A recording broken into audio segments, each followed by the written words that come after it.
বুখারী শরীফে উল্লেখ আছে সেখানে ছোট্ট শিশু ইসমাইলের পায়ের আঘাতে জমজম কূপ সৃষ্টি হয়। ইসমাইল বড় হবার পর হযরত ইব্রাহিম আলাইহিস সালাম মক্কায় আসেন এবং আল্লাহর আদেশে এখানে কাবাঘর নির্মাণ শুরু করেন। দূর দূরান্ত থেকে অনেক মানুষ মক্কায় এসে আল্লাহর ঘর তাওয়াফ করতে লাগলো। মক্কা নগরীতে অবস্থিত কাবা শরীফের ধর্মীয় ভাবগাম্ভীর্য এবং পবিত্রতায় মুগ্ধ হয়ে মানুষ দলে দলে কাবাঘরের দিকে আসতে থাকে। সময়টা 570 খ্রিস্টাব্দ। মক্কার পার্শ্ববর্তী ইয়েমেনের শাসক আবারা, আল্লাহ তাকে দিয়েছিলেন একচ্ছত্র ক্ষমতা এবং শক্তি। ক্ষমতার দাপটে আব্রাহার ইচ্ছে হলো ইয়েমেনের রাজধানী সানাতে সে কাবার অনুরূপ কিছু একটা তৈরি করবে। অতঃপর সারা পৃথিবী থেকে মানুষ হজ পালন করতে মক্কার পরিবর্তে সানায় যাবে।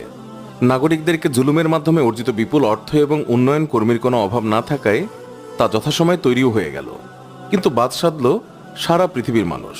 হজ পালনের জন্য তাদের ধর্মীয় পিতা ইব্রাহিম আলাইহিস সালামের তৈরি ঘর